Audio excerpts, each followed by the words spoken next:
Hello everyone, welcome to the new class of biology. In the previous class, we discussed the five kingdom classification that was mentioned by Whittaker. Oh, sorry. Yeah, the five kingdom classification that was mentioned by Whittaker, which we had studied in the previous class. There are five kingdoms of classification. We had understood that five kingdom classification, which were that five kingdoms. We can just brush up the previous classes topics. One is kingdom Monera, kingdom Protista, kingdom Protista, kingdom Fungi, kingdom Plantae, and kingdom Animalia. So these are the different kingdoms that was mentioned by Robert Whittaker. Kingdom Monera, kingdom Kingdom Monera, Kingdom Protista, Kingdom Fungi, Kingdom Plantae, and Kingdom Animalia. Also, we had studied that there is a scheme or a hierarchy or a scheme, so that we can study the old classification of the living organisms present in whole world. Kingdom, then phylum, class, order, family, genus, species. This is the order how we study actually. So we need not to bother about this at present. It is actually for the study of higher classes. What we need to bother in this chapter is actually the five kingdom classification, and the five kingdom classification we had mentioned here. I will start the topic. The very first kingdom is Kingdom Monera. So, what is actually Kingdom Monera, or what comes, or what type of organisms comes under Kingdom Monera? So, Kingdom Monera, they actually do not even have a defined nucleus. उनके शरीर में defined nucleus नाम की चीज़ होती नहीं है, और ना ही ये मल्टी सेल्युलर बॉडी वाले स्ट्रक्चर्स हैं. जिनके पास डिफाइंड न्यूक्लियस नहीं है, ओहो, जिनके पास डिफाइंड न्यूक्लियस या न्यूक्लियर मेम्ब्रेन नहीं है, ऐसे ऑर्गेनिजम्स को हम एक पर्टिकुलर नाम से जानते हैं. what is the name of that particular type of organism which doesn't have a defined nucleus? That type of organisms are actually known by the name prokaryotes. पढ़ा था हमने इसके बारे में, प्रोकैरियोट्स के बारे में. So those organisms which do not have a specific or defined nucleus, they are known as, or they do not have a proper nuclear membrane, are known as prokaryotes. उन्हें prokaryotes के नाम से जाना जाता है. So definitely एक चीज़ यहाँ पर क्लियर है. क्या है यहाँ पर एक चीज़ clear? Monera are prokaryotes. Monera prokaryotes. एक और चीज़ यहाँ पर बताई गई है, they do not show multicellular body designs. मतलब they are mostly unicellular organisms. मतलब एक सेल वाले ऑर्गेनिजम्स होते हैं ये ज़्यादातर, है ना. ये सिंगल सेल ऑर्गेनिजम्स हैं और ये प्रोकैरियोट्स हैं. That is the first thing we need to understand about Monera, kingdom Monera organisms. Second thing we must understand from them is actually that they do not have a cell wall. इनके पास cell wall मौजूद नहीं रहता, and उसकी ज़रूरत भी मौजूद रहती नहीं है सेल वॉल की. लेकिन कुछ ऐसे ऑर्गेनिज्म ज़रूर होते हैं जिनके पास सेल वॉल मौजूद रहता है. कुछ ऐसे होते हैं जिनमें मौजूद नहीं रहता. Okay. The mode of nutrition, ये किस तरीके से खाना खाते हैं या किस तरीके के खाने पर डिपेंड रहते होंगे. They actually are category wise they are autotrophic, those organisms that prepare their own food, and also they are heterotrophic. Heterotrophic means those organisms that depend on other organism or the environment for the food. Food के लिए environment पे या किसी दूसरे organism पे depend करने वाले organisms को हम हेटेरोट्रॉफिक ऑर्गेनिजम्स कहते हैं. तो हेटेरोट्रॉफिक मतलब वो पैरासाइट हो सकते होंगे, मतलब दूसरे ऑर्गेनिज्म पर डिपेंड करने वाले हो सकते होंगे. डिकम्पोजर्स हो सकते होंगे, मतलब मरे हुए चीज़ों पर डिपेंड रहने वाले होंगे. Even they could be saprophytic, parasitic हो सकते हैं।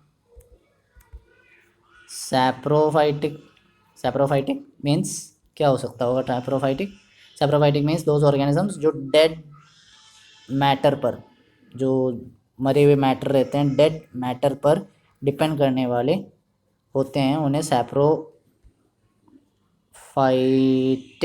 ऑर्गेनिज्म के नाम से जाना जाता है। ठीक है, पैरासाइट हो सकते हैं, सैप्रोफाइट हो सकते हैं, कोई भी कैटेगरी में आने वाले ऑर्गेनिज्म हो सकते हैं। एग्जाम्पल्स, दो एग्जाम्पल्स आप यहाँ पर देख सकते हो। The best example of kingdom Monera is nothing but bacteria. Bacteria इसका एक अच्छा खासा एग्जाम्पल है। Bacteria comes under kingdom Monera. Also blue green algae, which is also known by the name cyanobacteria, it also comes under this organism category. Annabella, ये भी एक type of organism है. Mycoplasma. So these are the different organisms, different category of organisms that come under the kingdom Monera. I hope you understood the topic kingdom Monera. Next thing, what is actually kingdom protista? Kingdom protista मतलब ऐसे organisms, those organisms, kingdom protista ऐसे organisms होते हैं जो in the sense, जैसे हमने order में पढ़ा था वैसे ही पढ़ते हैं। They are unicellular, एक सेल वाले organisms हैं। They are eukaryotic organisms, prokaryotic पहले पढ़ा था। मतलब eukaryotic क्या हो सकता है? They will have, क्या हो सकता है? न्यूक्लियर मेम्ब्रेन और ए वेल डेवलप्ड न्यूक्लियस। उनका न्यूक्लियस वेल डेवलप्ड हो सकता है, उनका न्यूक्लियस का मेम्ब्रेन वेल डेवलप्ड होगा। सो दे आर यूकैरियोटिक ऑर्गेनिजम्स। कौन? किंगडम प्रोटिस्टा के अंडर आने वाले सारे organisms. They have a specific hand like structure, appendages जिसे कहते हैं, हैंड जैसा स्ट्रक्चर, हैंड लाइक स्ट्रक्चर, जो उनको मूवमेंट में हेल्प करता है, सो लाइक जैसे फॉर एग्जांपल मूवमेंट में हेल्प करने वाले कुछ एग्जांपल्स यहाँ पर बताए गए हैं। सीलिया कुछ ऑर्गेनिजम्स में पाए जा सकते हैं, कुछ ऑर्गेनिज्म में फ्लैजेला के नाम से उन चीज़ों को कहा जा सकता है। तो ये सीलिया या फिर ये फ्लैजेला, ये जो चीज़ है, ये एक्चुअली इनके मूवमेंट में हेल्प करता है। Clear? So they help in their movement. What about their mode of nutrition? They are also either autotrophic or heterotrophic. Best examples of such type of organisms, or best examples of organisms include unicellular algae, diatoms की खासियत अगर देखी जाए, diatoms इनको एक नाम से भी जाना जाता है, प्रोड्यूसर्स ऑफ ओशियन। मतलब जो ओशियन में जो जो पर्टिकुलर ओशियन प्रोड्यूसर्स, मतलब फूड बनाने वाले ऑर्गेनिज्म के हिसाब से ये ओशियन में फूड बनाते हैं, इस वजह से इनको प्रोड्यूसर्स ऑफ ओशियन या ओशियन प्रोड्यूसर्स के नाम से जाना जाता है। और बहुत सारे डिजीज़ फैलाने वाले प्रोटोजोआ, जैसे लाइक फॉर एग्जांपल मलेरिया फैलाने वाला एक प्रोटोजोआ ही होता है। उस प्रोटोजोआ वो भी एक्चुअली प्रोटिस्टा कैटेगरी में आने वाला है। तो these are the examples of protista. इसके कुछ डायग्राम्स आप देख सकते हो यहाँ पे। Some of the diagrams you can see here. Paramecium protista की कैटेगरीज हैं। अमाइबा, यूग्लिना, इनके कुछ अपेंडेजेस हैं, मैंने बताया था इनका मूवमेंट में हेल्प करने वाला। ये आप जो देख रहे हो, ये जो हेयर लाइक स्ट्रक्चर आपको जो दिख रहा है, इसे कहा जाता है cilia. This is known as cilia. इनमें मूवमेंट के लिए कुछ पर्टिकुलर स्ट्रक्चर नहीं होता, लेकिन इनका शरीर एक छोटा सा फोल्ड्स फीट नाम का एक स्ट्रक्चर रहता है, पढ़ा होगा आप लोगों ने, फोल्ड्स फीट, जिसको एक और नाम से भी जाना जाता है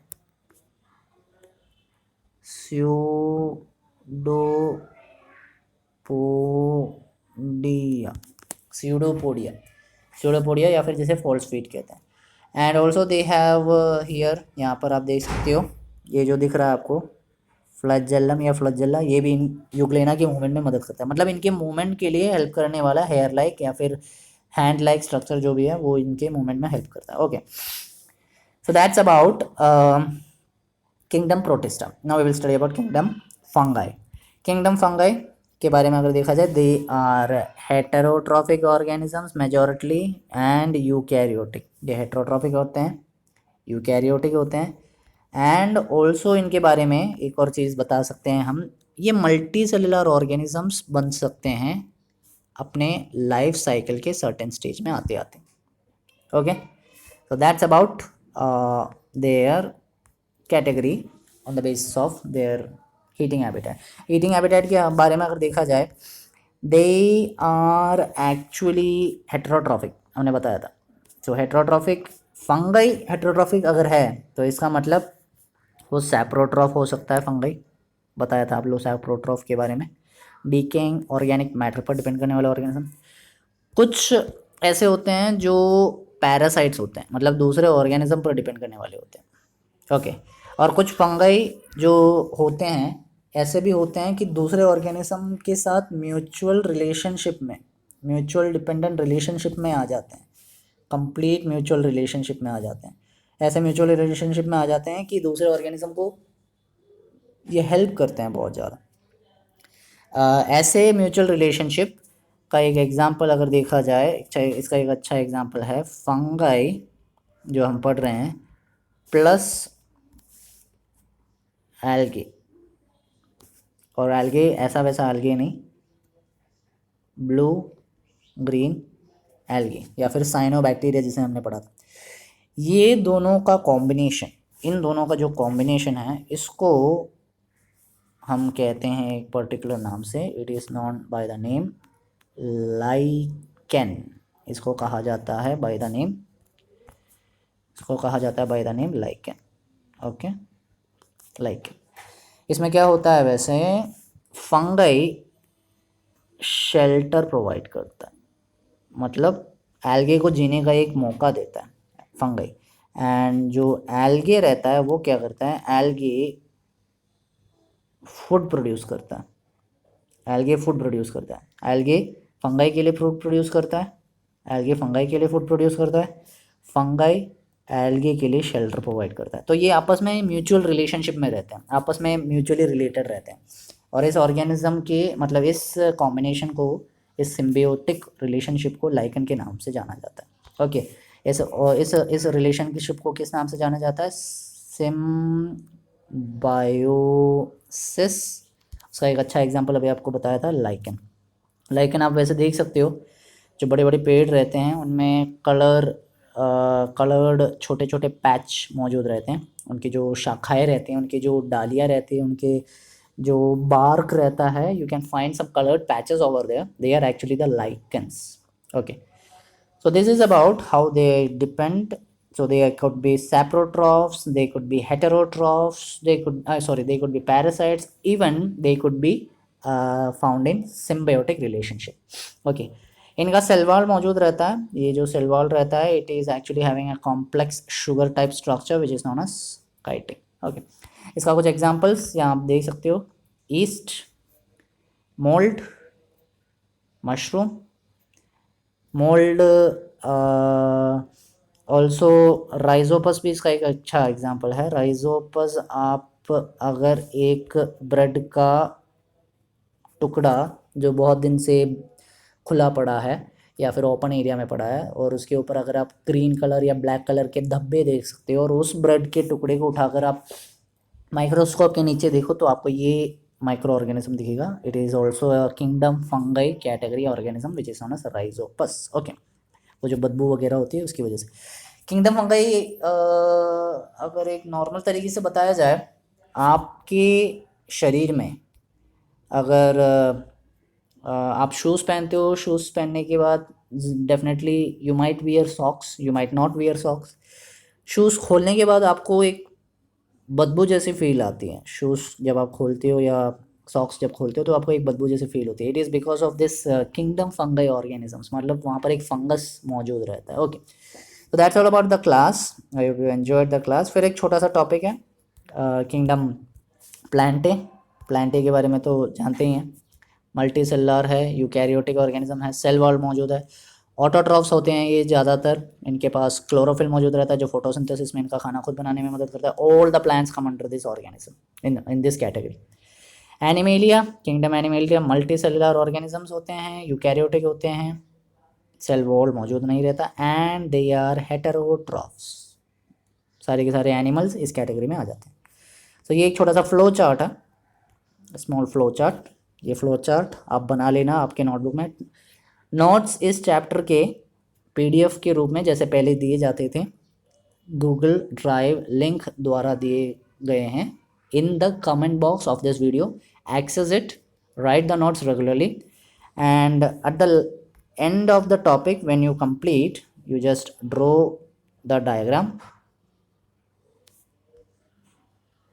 as homework. नोट्स तो लिखना ही लिखना है, लेकिन ये 7.4 डायग्राम बना लेना। मैंने एक्चुअली नोट्स में मेंशन नहीं किया है, मैं भूल गया था थोड़ा, but you have to draw this diagram. Okay, इसमें क्या बताया गया है? नथिंग।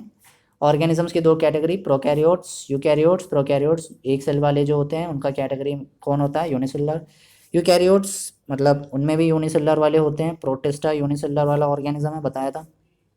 यूकैरियोट्स में मल्टी सेलुलर वाले ऑर्गेनिजम्स भी होते हैं जिनके पास सेल वॉल मौजूद नहीं रहता, वो फंगाई और प्लांटे, मतलब जिनके पास सेल वॉल मौजूद रहता है, फंगाई और प्लांटे। एक फोटोसिंथेसिस परफॉर्म नहीं करता, दूसरा फोटोसिंथेसिस परफॉर्म करता है। दूसरे ऑर्गेनिजम्स मल्टी सेलुलर जो प्रोटिस्टा कैटेगरी होती है वो यूनिसेलुलर होती है। फिर आता है Animalia, that is without cell wall. Okay, that's all about the class. I hope you enjoyed it. If you have any improvisations to be done, any alterations, any changes to be made in this video, if you are not understanding any topic, any concept, don't feel reluctant to ask in the comment box. If you're liking this video, if you're liking the if you're liking this video, just give a thumbs up or like, so that I can understand that you are understanding the topics. Okay, thank you and have a nice day.